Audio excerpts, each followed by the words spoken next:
Hi. Welcome back to this channel. Should you not listen to the Chapter 4, Part 4, I would suggest you to listen to it first. You can find the video in my playlist. Without further ado, shall we start? Let's enjoy yourself with the book, A Study of History by Arnold J. Toynbee. Chapter 5, Part 1, The Disintegrations of Civilizations. The Nature of Disintegration. A General Survey. In passing from the breakdowns of civilizations to their disintegrations, we have to face a question like that which confronted us when we passed from the genesis of civilizations to their growths. Is disintegration a new problem on its own account, or can we take it for granted as a natural and inevitable sequel to breakdown? When we considered the earlier question, whether growth was a new problem, distinct from the problem of genesis, we were led to answer the question in the affirmative by discovering that there were, in fact, a number of arrested civilizations which had solved the problem of genesis but had failed to solve the problem of growth.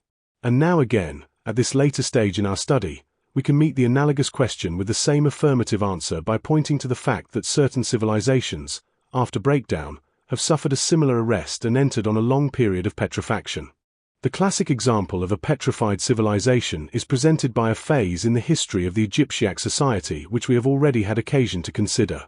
After the Egyptiac society had broken down under the intolerable burden that was imposed on it by the pyramid builders, and when thereafter it had passed through the first and the second into the third of the three phases of disintegration, a time of troubles, a universal state and an interregnum, this apparently moribund society then departed unexpectedly and abruptly, at a moment when it was apparently completing its life course, from what we may provisionally regard as the standard pattern. If we take for our norm the Hellenic example in which these three phases first came under our notice, at this point the Egyptiac society refused to pass away and proceeded to double its lifespan. When we take the time measure of the Egyptiac society from the moment of its galvanic reaction against the Hyksos invaders in the first quarter of the 16th century before Christ down to the obliteration of the last traces of an Egyptiac culture in the 5th century of the Christian era, we find that this span of 2,000 years is as long as the combined span of the birth, growth, breakdown and almost complete disintegration of the Egyptiac society, reckoning back from the date of its passionate reassertion of itself in the 16th century before Christ to its first emergence above the primitive level at some unknown date in the 4th millennium BC. But the life of the Egyptiac society during the second half of its existence was a kind of life in death. During those two supernumerary millennia, a civilization whose previous career had been so full of movement and of meaning lingered on inert and arrested. In fact, it survived by becoming petrified. Nor does this example stand alone. If we turn to the history of the main body of the Far Eastern society in China, in which the moment of breakdown may be equated with the breakup of the Tang Empire in the last quarter of the 9th century of the Christian era, we can trace the subsequent process of disintegration following its normal course through a time of troubles into a universal state, only to be pulled up in the course of this stage by a reaction of the same abrupt and passionate kind as the Egyptiac reaction to the Hyksos invaders. The southern Chinese revolt, under the leadership of the founder of the Ming dynasty, Hung Wu, against a Far Eastern universal state which had been established by the barbarian Mongols, is strongly reminiscent of the Ban revolt, under the leadership of the founder of the 18th dynasty, Amosis, against the successor state, which had been erected on part of the derelict domain of the defunct Egyptiac universal state by the barbarian Hyksos. And there has been a corresponding similarity in the sequel. For the Far Eastern society has prolonged its existence in a petrified form instead of passing expeditiously through disintegration into dissolution by way of a universal state running out into an interregnum. We may add to these two examples the various fossilized fragments of otherwise extinct civilizations which have come to our notice. The Jains in India, the Hinayanian Buddhists in Ceylon, Burma, Siam and Cambodia, and the Lamaistic Mahayanian Buddhists of Tibet and Mongolia, all of them fossilized fragments of the Indie civilization, and the Jews, Parsis, Nestorians and Monophysites, who are fossilized fragments of the Syriac civilization. If we cannot extend our list farther, we can at least notice that, in the judgment of Macaulay, the Hellenic civilization came within measurable distance of a similar experience in the 3rd and 4th centuries of the Christian era. The spirit of the two most famous nations of antiquity was remarkably exclusive. The fact seems to be that the Greeks admired only themselves and that the Romans admired only themselves and the Greeks. The effect was narrowness and sameness of thought. Their minds, if we may so express ourselves, bred in and were accordingly cursed with barrenness and degeneracy. The vast despotism of the Caesars, gradually effacing all national peculiarities and assimilating the remotest provinces of the empire to each other, augmented the evil. At the close of the 3rd century after Christ, the prospects of mankind were fearfully dreary. That great community was then in danger of experiencing a calamity far more terrible than any of the quick, inflammatory, destroying maladies to which nations are liable: a tottering, driveling, paralytic longevity, the immortality of the Struldbrugs, a Chinese civilization. It would be easy to indicate many points of resemblance between the subjects of Diocletian and the people of that celestial empire where, during many centuries, nothing has been learned or unlearned, where government, where education, where the whole system of life, is a ceremony, where knowledge forgets to increase and multiply, and, like the talent buried in the earth or the pound wrapped up in the napkin, experiences neither waste nor augmentation. The torpor was broken by 2 great revolutions, the one moral, the other political, the one from within, the other from without. This merciful release for which, on Macaulay's showing, the Hellenic society in the imperial age was indebted to the Church and the barbarians, is a relatively happy ending which cannot be taken for granted. So long as life persists, it is always possible that, instead of being cut off sharp by Clotho's beneficently ruthless shears, it may stiffen by imperceptible degrees into the paralysis of life in death, and the possibility that this may be the destiny of our Western society has haunted the mind of at least one distinguished historian of the present generation. I do not think the danger before us is anarchy, but despotism, the loss of spiritual freedom, the totalitarian state, perhaps a universal world totalitarian state. As a consequence of strife between nations or classes, there might be local and temporary anarchy, a passing phase. Anarchy is essentially weak, and in an anarchic world any firmly organized group with rational organization and scientific knowledge could spread its dominion over the rest. And, as an alternative to anarchy, the world would welcome the despotic state. Then the world might enter upon a period of spiritual petrifaction, a terrible order which for the higher activities of the human spirit would be death. The petrifaction of the Roman Empire and the petrifaction of China would appear less rigid because the ruling group would have much greater scientific means of power. It seems to me possible that in such a totalitarian state, while philosophy and poetry would languish, scientific research might go on with continuous fresh discoveries. Greek science did not find the Ptolemaic realm an uncongenial environment, and I think, generally speaking, natural science may flourish under despotism. It is to the interest of the ruling group to encourage what may increase their means of power. That, not anarchy, is for me the nightmare ahead, if we do not find a way of ending our present fratricidal strife. But there is the Christian Church there, a factor to be reckoned with. It may have to undergo martyrdom in the future world state, but, as it compelled the Roman world state in the end to make at any rate formal submission to Christ, it might again, by the way of martyrdom, conquer the scientific rationalist world state of the future. These reflections show that the disintegrations of civilizations present a problem which demands our study. In studying the growths of civilizations, we found that they could be analyzed into successions of performances of the drama of challenge and response, and that the reason why one performance followed another was because each of the responses was not only successful in answering the particular challenge by which it had been evoked, but was also instrumental in provoking a fresh challenge, which arose each time out of the new situation that the successful response had brought about. Thus the essence of the nature of the growths of civilizations proved to be an elan which carried the challenged party through the equilibrium of a successful response into an overbalance which declared itself in the presentation of a new challenge. This repetitiveness or recurrency of challenge is likewise implied in the concept of disintegration, but in this case the responses fail. In consequence, instead of a series of challenges each different in character from a predecessor which has been successfully met and relegated to past history, we have the same challenge presented again and again. For example, in the history of the international politics of the Hellenic world, from the time when the Solonian economic revolution first confronted the Hellenic society with the task of establishing a political world order, we can see that the failure of the Athenian attempt to solve the problem by means of the Delian League led on to Philip of Macedon's attempt to solve it by means of the Corinthian League, and Philip's failure to Augustus's attempt to solve it by the Pax Romana, upheld by a Principate. This repetition of the same challenge is in the very nature of the situation. When the outcome of each successive encounter is not victory but defeat, the unanswered challenge can never be disposed of, and is bound to present itself again and again until it either receives some tardy and imperfect answer or else brings about the destruction of the society which has shown itself inveterately incapable of responding to it effectively. Can we say, then, that the alternative to petrifaction is total and absolute extinction?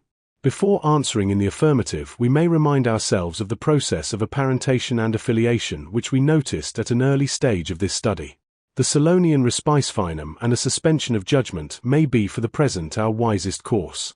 In our study of the process of the growths of civilizations, we began by looking for a criterion of growth before we attempted to analyze the process, and we will follow the same plan in our study of disintegrations. One step in the argument, however, we may spare ourselves. Having decided that the criteria of growth were not to be found in an increasing command over the human or the physical environment, we may fairly assume that loss of such command is not among the causes of disintegration. Indeed, the evidence, so far as it goes, suggests that an increasing command over environments is a concomitant of disintegration rather than of growth.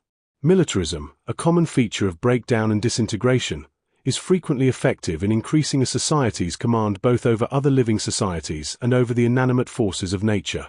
In the downward course of a broken-down civilization's career, there may be truth in the Ionian philosopher Heraclitus's saying that war is the father of all things, and, since the vulgar estimates of human prosperity are reckoned in terms of power and wealth, it thus often happens that the opening chapters of a society's tragic decline are popularly hailed as the culminating chapters of a magnificent growth.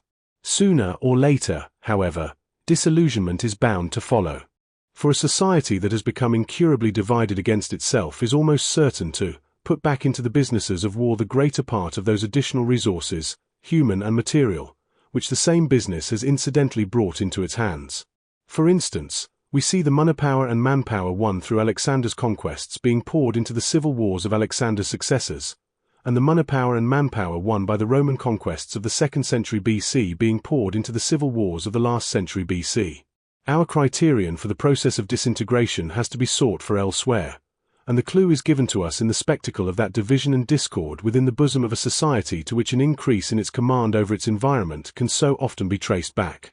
This is only what we should expect, for we have found already that the ultimate criterion and the fundamental cause of the breakdowns which precede disintegrations is an outbreak of internal discords through which societies forfeit their faculty of self-determination. The social schisms in which this discord partially reveals itself rend the broken-down society in two different dimensions simultaneously. There are vertical schisms between geographically segregated communities and horizontal schisms between geographically intermingled but socially segregated classes.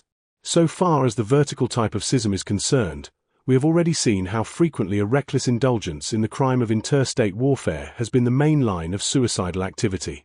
But this vertical schism is not the most characteristic manifestation of the discord by which the breakdowns of civilizations are brought about, for the articulation of a society into parochial communities is, after all, a feature which is common to the whole genus of human societies, civilized and uncivilized. And interstate warfare is merely an abuse of a potential instrument of self-destruction which is within the reach of any society at any time. On the other hand, the horizontal schism of a society along lines of class is not only peculiar to civilizations but is also a phenomenon which appears at the moment of their breakdowns and which is a distinctive mark of the periods of breakdown and disintegration, by contrast with its absence during the phases of genesis and growth. We have already come across this horizontal type of schism. We encountered it when we were exploring the extension of our own Western society backwards in the time dimension. We found ourselves led back to the Christian Church and a number of barbarian warbands which had come into collision with the Church in Western Europe inside the northern frontiers of the Roman Empire, and we observed that each of these two institutions, the warbands and the Church, had been created by a social group which was not, itself, an articulation of our own Western body social and which could only be described in terms of another society, antecedent to ours, the Hellenic civilization. We described the creators of the Christian Church as the internal proletariat, and the creators of the barbarian warbands as the external proletariat of this Hellenic society. Pursuing our inquiries farther, we found that both these proletariats had arisen through acts of secession from the Hellenic society during a time of troubles in which the Hellenic society itself was manifestly no longer creative but was already in decline. And, pushing our inquiry yet another stage back, we further found that these secessions had been provoked by an antecedent change in the character of the ruling element in the Hellenic body social. A creative minority which had once evoked a voluntary allegiance from the uncreative mass, in virtue of the gift of charm which is the privilege of creativity, had now given place to a dominant minority destitute of charm because it was uncreative. This dominant minority had retained its privileged position by force, and the secessions which had ultimately resulted in the creation of the warbands and the Christian Church had been reactions to this tyranny. Yet this defeat of its own intentions, through the disruption of a society which it was attempting, by perverse methods, to hold together, is not the only achievement of the dominant minority that came to our notice. It has also left a monument of itself in the shape of the Roman Empire, and the empire not only took shape earlier than either the church or the warbands. Its mighty presence in the world in which these proletarian institutions grew up was a factor in the growth of both of them which cannot be left out of account. This universal state in which the Hellenic dominant minority encased itself was like the carapace of a giant tortoise, and, while the church was reared under its shadow, the barbarians trained their warbands by sharpening their claws on the tortoiseshell's outer face. Finally, at a later point in this study, we tried to obtain a clearer view of the nexus of cause and effect between the loss of the leading minority's faculty for creation and the loss of the faculty for attracting the majority by charm rather than by force. And here we put our finger on the creative minority's expedient of social drill, as a shortcut for bringing the uncreative mass into line, in which we had already found the weak spot in the relation between minority and majority in the growth stage. On this showing, the estrangement between minority and majority which eventually comes to a head in the secession of the proletariat is the consequence of the breaking of a link which, even in the growth phase, had only been maintained by playing upon the well-drilled faculty of mimesis. And it is not surprising to find that mimesis fails when the leader's creativity gives out, considering that, even in the growth phase, this link of mimesis has always been precarious by reason of a treacherous duality, the revenge of an unwilling slave, which is part of the nature of any mechanical device. These are the threads of inquiry into the horizontal type of schism that are already in our hands, and perhaps the most promising way of pursuing our inquiry farther will be to draw these threads together and then spin out our strand. Our first step will be to take a closer and wider survey of the three fractions, dominant minority and internal and external proletariats, into which it appears from the Hellenic example, as also from other examples at which we have glanced at earlier points in this study, that a broken down society splits when a horizontal schism rends its fabric. After that we will turn, as we did in our study of growths, from the macrocosm to the microcosm, and there we shall discover a complementary aspect of disintegration in the increasing distraction of the soul. Both these lines of search will lead us to the, at first sight, paradoxical discovery that the process of disintegration works out, in part at least, to a result which is logically incompatible with its nature, works out, that is to say, to a recurrence of birth or palingenesia. When we have completed our analysis, we shall find that the qualitative change which disintegration brings with it is exactly opposite in character to that which is the outcome of growth. We have seen that, in the process of growth, the several growing civilizations become increasingly differentiated from one another. We shall now find that, conversely, the qualitative effect of disintegration is standardization. This tendency towards standardization is the more remarkable when we consider the extent of the diversity which it has to overcome. The broken-down civilizations bring with them, when they enter on their disintegration, the extremely diverse dispositions, a bent towards art or towards machinery or whatever the bent may be, that they have severally acquired during their growth. And they are also further differentiated from one another by the fact that their breakdowns overtake them at widely different ages. The Syriac civilization, for example, broke down after the death of Solomon, circa 937 BC, at a date probably less than 200 years removed from the original emergence of this civilization out of the post-Minoan interregnum. On the other hand, the sister Hellenic civilization, which emerged out of the same interregnum coevally, did not break down till 500 years later, in the Atheno-Peloponnesian War. Again, the Orthodox Christian civilization broke down at the outbreak of the Great Romano-Bulgarian War in 977, while the sister civilization, which is our own, was unquestionably growing for several centuries longer and, for all we yet know, may not have broken down even yet. If sister civilizations can run to such different lengths of growth span, it is manifest that the growths of civilizations are not predestined to any uniform duration, and indeed we have failed to find any reason a priori why a civilization should not go on growing indefinitely once it has entered on this stage. These considerations make it plain that the differences between growing civilizations are extensive and profound. Nevertheless, we shall find that the process of disintegration tends to conform in all cases to a standard pattern, a horizontal schism splitting the society into the three fractions already mentioned, and the creation, by each of these three fractions, of a characteristic institution: universal state, universal church, and barbarian warbands. We shall have to take note of these institutions, as well as of their respective creators, if our study of the disintegrations of civilizations is to be comprehensive. But we shall find it convenient, so far as it may prove possible, to study the institutions for their own sake in separate parts of the book. For these three institutions are something more than products of the disintegration process. They may also play a part in the relations between one civilization and another. And when we examine the universal churches, we shall find ourselves compelled to raise the question whether churches can really be comprehended in their entirety in the framework of the histories of the civilizations in which they make their historical appearances, or whether we have not to regard them as representatives of another species of society which is at least as distinct from the species civilization, as these latter are distinct from primitive societies. This may prove to be one of the most momentous questions that a study of history can suggest to us, but it lies near the farther end of the inquiry we have just been sketching out. Schism and Palingenesia the German Jew Karl Marx Nars painted, in colors borrowed from the apocalyptic visions of a repudiated religious tradition, a tremendous picture of the secession of a proletariat and the ensuing class war. The immense impression which the Marxian materialist apocalypse has made upon so many millions of minds is in part due to the political militancy of the Marxian diagram. For, while this blueprint is the kernel of a general philosophy of history, it is also a revolutionary call to arms. Whether the invention and vogue of this Marxian formula of the class war are to be taken as signs that our Western society has its feet already set upon the path of disintegration, is a question which will occupy us in a later part of this study, when we come to look into the prospects of this Western civilization of ours. In this place we have cited Marx for other reasons. First, because he is the classic exponent of class war for our world in our age, and, second, because his formula conforms to the traditional Zoroastrian and Jewish and Christian apocalyptic pattern in unveiling, beyond a violent climax, the vision of a gentle finale. According to the communist prophet's intuition of the operations of his familiar spirit, historical materialism or determinism, the class war is bound to issue in a victorious proletarian revolution, but this bloody culmination of the struggle will also be the end of it. For the victory of the proletariat will be decisive and definitive, and the dictatorship of the proletariat, by which the fruits of the victory are to be harvested during the post-revolutionary period, is not to be a permanent institution. A time is to come when a new society which has been classless from birth will be old enough and strong enough to dispense with the dictatorship.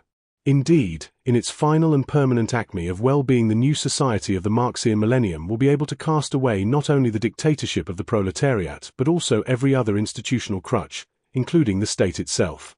The interest of the Marxian eschatology for our present inquiry lies in the surprising fact that this lingering political shadow of a vanished religious belief does accurately plot out the actual course which the class war or horizontal schism in a broken-down society is apt to follow as a matter of historical fact. History duly reveals to us in the phenomena of disintegration a movement that runs through war to peace, through yang to yin, and through an apparently wanton and savage destruction of precious things to fresh works of creation that seem to owe their special quality to the devouring glow of the flame in which they have been forged. The schism itself is the product of two negative movements, each of which is inspired by an evil passion. First, the dominant minority attempts to hold by force the privileged position which it has ceased to merit. Then the proletariat repays injustice with resentment, fear with hate, violence with violence. Yet the whole movement ends in positive acts of creation, the universal state, the universal church, and the barbarian warbands. Thus the social schism is not just a schism and nothing more. When we grasp the movement as a whole, we find that we have to describe it as schism and palingenesia. And, considering that secession is manifestly a particular manner of withdrawal, we may classify the double movement of schism and palingenesia as one instance of the phenomenon we have already studied in a more general aspect under the heading of withdrawal and return. There is one respect in which this new variety of withdrawal and return might seem at first sight to differ from the examples we have previously studied. Were not they the achievements of creative minorities or individuals, and is not the seceding proletariat a majority, as opposed to a dominant minority? A moment's thought, however, suggests what is obviously the true picture, that, though the secession is the work of a majority, the creative act of establishing a universal church is the work of a minority of creative individuals or groups within the proletarian majority. The uncreative majority in such a case consists of the dominant minority and of the rest of the proletariat. We found, also, it will be remembered, that in the growth stage the creative achievements of what we call the creative minority were never the work of the whole minority en masse, but always that of one group or another within it. The difference between the two cases is that whereas, during growth, the uncreative majority consists of an impressionable rank and file which follows, by mimesis, in the track of the leaders, during disintegration the uncreative majority consists in part of an impressionable rank and file and in part of a dominant minority which, apart from the responses of aberrant individuals, stands stiffly and proudly aloof. End of Chapter 5, Part 1. Should you want to continue to Chapter 5, Part 2, please proceed to the next video. Thank you for taking the time to listen to this book. I hope you enjoyed it. Don't forget to like and subscribe to our channel for more. Thank you.